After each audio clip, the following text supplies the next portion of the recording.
MCU में अभी तक 5 कैरेक्टर्स हैं जो म्योलनीर को उठा सकते हैं और उनमें से एक हेला है जो कि म्योलनीर को तोड़ भी सकती है, मतलब कि टोटल 6 कैरेक्टर्स।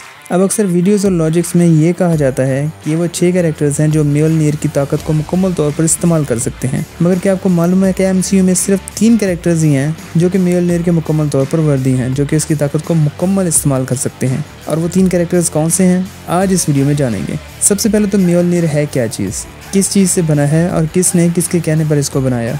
बेसिकली म्योलनीर थोर का वेपन है और ये थोर का एक बाएतमाद दोस्त जैसे है। उरू जो कि मार्वल की कॉमिक्स में सबसे पहला चांद था, जो कि अपनी नोयत और तर्ज यानी कि टाइप में बिल्कुल मुख्तलिफ था। इसके टुकड़े पत्थर के जैसे नजर आने वाले हैं और धाती खुसूसियात रखते हैं यानी कि मेटालिक प्रॉपर्टीज़, जिनमें बहुत ज़्यादा ताकत, एनर्जी और जादू को स्टोर किया जा सकता है। जब ओडिन ने नेडवलियर में रहने वाले ड्वार्फ्स को एक ताकतवर हथियार बनाने का कहा तो सबसे काबिल ड्वार्फ ईट्री और उसके 2 भाई ब्रोक और बुरी ने मिलकर एक न्यूट्रॉन स्टार की ताकत और उसकी हीट को इस्तेमाल करते हुए म्योलनीर को बनाया, जिसमें बेपनाह ताकत, एनर्जी और जादू को स्टोर किया। क्योंकि म्योलनीर को ओडिन के हुक्म से बनाया गया तो इसे ओडिन के हुक्म का पाबंद रखा गया। तो टेक्निकली ओडिन म्योलनीर के लिए नहीं बल्कि म्योलनीर ओडिन के लिए वर्दी था और उसके हुक्म का पाबंद था। तो इस तरह ओडिन पर वर्दीनेस का असूल लगता ही नहीं। फिर थोर की पहली मूवी में हमने देखा कि थोर के पास ही म्योलनीर पहले से ही मौजूद था और फिर हालात कुछ ऐसे बने कि थोर से उसका यह हथियार लेकर ओडिन ने उसे दुनिया में अच्छा बनने के लिए फेंक दिया और फिर वहाँ पर ओडिन ने इसे इंचैंट किया, यानी इस पर एक शर्त रखी है, इस पर एक ऐसा जादू किया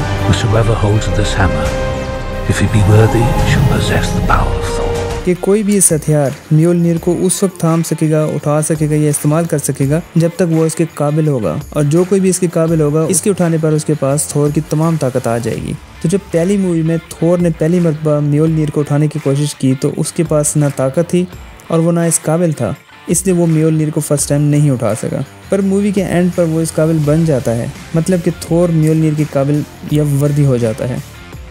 फिर उसके बाद एज ऑफ अल्ट्रॉन में विजन ने म्योलनीर को उठाया, थोर को दिया और सब एवेंजर्स इवन के देखने वालों ने भी ये समझा कि वर्दी है, जबकि ऐसा नहीं है।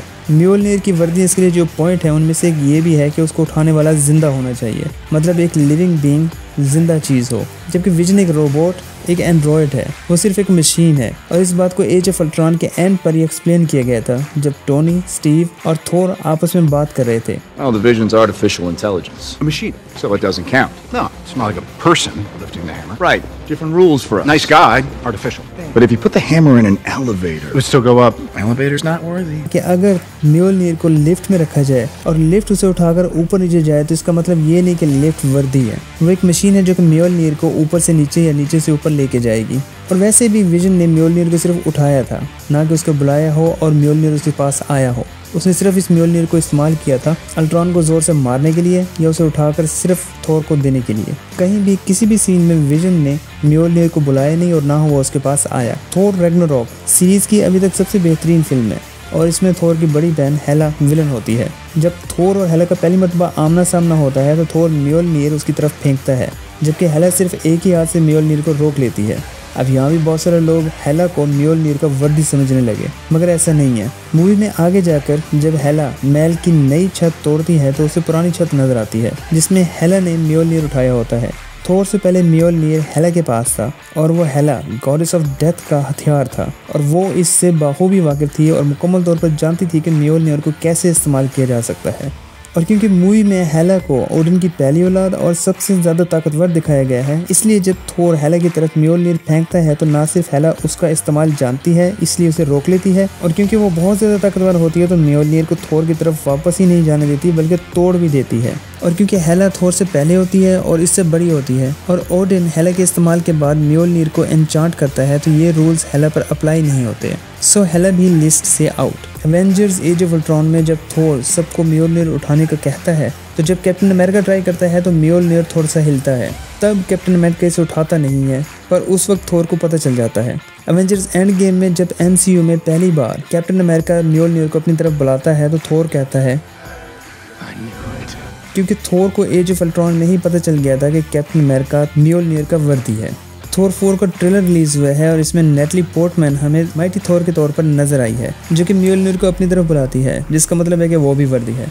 अब इन सब में देखा जाए तो ओडिन ने जब म्योलनीर को अपनी तरफ बुलाया तो वो उसकी तरफ आया, पर क्योंकि म्योल्निर बना ही ओडिन के हुक्म पर था तो इसने ओडिन के तमाम तर ऑर्डर्स हुक्म मानने थे, तो इसलिए ओडिन पर तो वर्दीनेस का असूल लगता ही नहीं।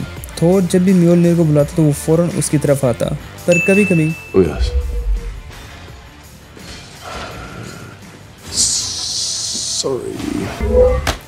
विजन ने कभी म्योल्निर को अपनी तरफ नहीं बुलाया, उसने सिर्फ इसको उठाया और उससे अल्ट्रॉन को हिट किया, जबकि हेलन ने सिर्फ इसको पकड़ा और अपनी ताकत से टुकड़े टुकड़े कर दिया।